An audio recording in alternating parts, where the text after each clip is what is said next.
एक दफ़ा का ज़िक्र है कि एक जंगल से मेंढकों का ना ग्रुप गुजर रहा था, तो दरमियान में आ गया कुआं। तो उन ग्रुप में से दो जो मेंढक है ना वो कुएं के अंदर गिर गए।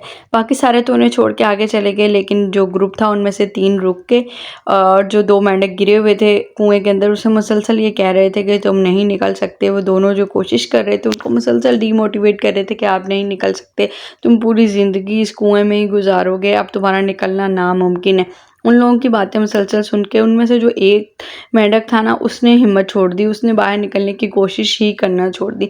लेकिन जो दूसरा था उसने जो है मुसलसल कोशिश करता रहा, मुसलसल मुसलसल कोशिश करता रहा और किसी न किसी तरीके से ना वो उस कुएं से बाहर आ गया। और जो जो जिसने हिम्मत हार दी थी वो कुएं में ही रह गया। तो लुब्बे लुबाब ये निकला कि उस मेंढक से पूछा गया कि तुम्हें जो है इनकी बातों का असर क्यों नहीं हुआ। तो उसने कहा कि मैं ना बहरा हूँ, मतलब मैं डीप हूँ, मैं सुन ही नहीं सकता।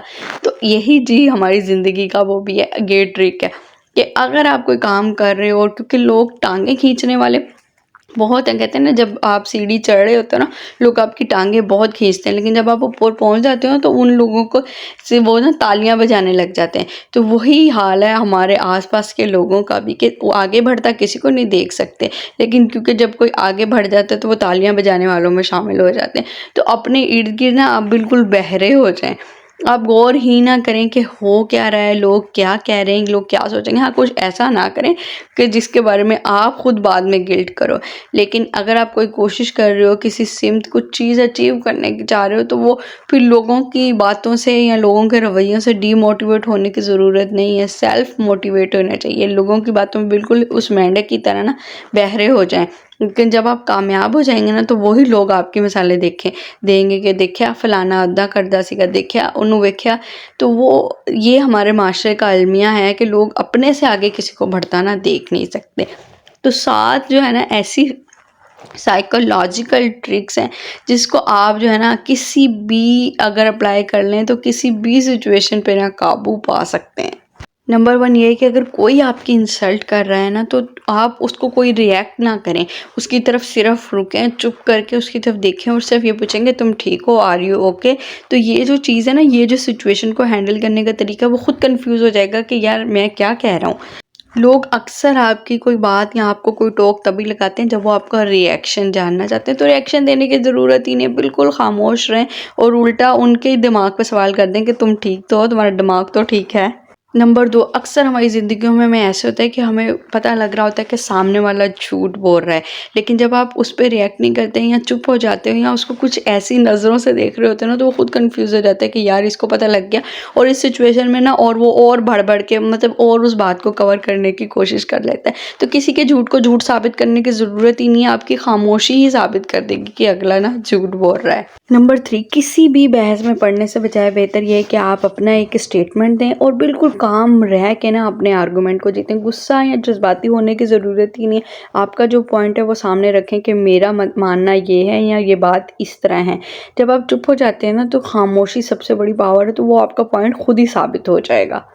नंबर 4, अगर आपको किसी जगह किसी मशवरे की ज़रूरत है तो बग़ैर झिझके आप किसी को कह सकते हैं कि यार हमें ना तुम्हारे मशवरे की ज़रूरत है या हमें तुम्हारे ओपिनियन की ज़रूरत है। और ये लोगों की साइकोलॉजी है। जब आप किसी को सर पे चढ़ाते हो ना, किसी को कहते हो कि किसी को इज़्ज़त देते हो या किसी को थोड़ा सा भी मक्खन लगाते हो, तो वो ज़रूर जो है ना उस चीज़ को साबित करने की कोशिश करता है कि हाँ वाकई अगर मेरे ओपिनियन की ज़रूरत है तो मैं दूंगा और अच्छा ही दूंगा, ताकि नेक्स्ट टाइम भी ये मेरे पास आए। तो इस बात में झिझकने की ज़रूरत ही नहीं है कि कौन क्या सोचेगा या हम क्यों किसी से मशवरा लें।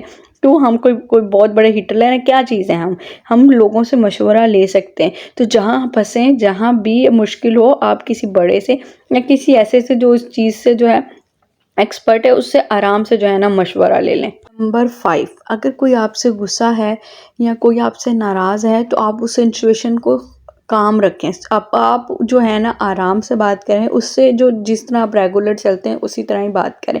ये चीज़ टोटली उसके जो है ना रिएक्शन को या उसके मूड को बदल सकती है। नंबर 6, अगर आप किसी को भी क्रिटिसाइज़ कर रहे हैं ना तो वो पॉजिटिव क्रिटिसिज्म होना चाहिए। यहाँ एक तो सबसे बड़ी बात है कि लोगों के सामने हमने किसी को क्रिटिसाइज़ नहीं करना कि तू इदा दा, तू इदा करता। आराम से प्यार से साइड पे ले जाके अगर किसी को कोई नसीहत भी करनी है तो सबसे बेहतरीन तरीका यही होता है कि उसको साइड पे ले जाएं, उसे प्यार से समझाएं। और ये नसीहत जो है ना बहुत अमल करती है अगर किसी को आप बहुत प्यार से तरीके से कोई नसीहत करते हो तो। नंबर 7, अगर कोई चीज़, कोई बंदा या कोई शख्स आपकी जो है बात से एग्री कर रहा है ना, तो उसको हमेशा 2 ऑप्शन दें कि यार ऐसा भी हो सकता है, अगर तुम कहो तो ऐसा भी हो सकता है। रिज़ल्ट दोनों का सेम ही है। समझे आपने एक जगह पे पहुंचना है तो उसे कहें कि यार हम लोग जो है ऐसा कर सकते हैं कि रात को भी निकल सकते हैं, या तुम्हारी सहूलत हो तो हम सुबह भी निकल सकते हैं। तो इस तरह उसे ये लगेगा कि मेरी बात मानी जा रही है। लेकिन एट द एंड कंट्रोल तो आपके हाथ में ही है, क्योंकि फाइनल जो डिसीजन है या फाइनल जो आपका मकसद जो उस जगह पे पहुंचना है ना, तो किसी को अहमियत देने से ना आपकी अहमियत कम नहीं होती।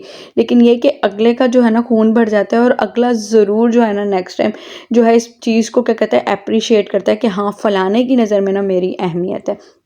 तो उम्मीद करती हूँ ये चंद बातें हैं जिन्हें हम रेगुलर अगर इस्तेमाल कर लेना तो हमारे सारे जो है ना सिचुएशंस चेंज हो जाएं, हमारे हालात सुधर जाएं, हमारे रिलेशनशिप सुधर जाएं। तो आज के ब्लॉग को यहीं पे कर दूँगी एंड उम्मीद करती हूँ आपको पसंद आया होगा। वीडियो कर दीजिएगा लाइक, चैनल को कर दीजिएगा सब्सक्राइब। मिलूँगी आपसे नेक्स्ट वीडियो में।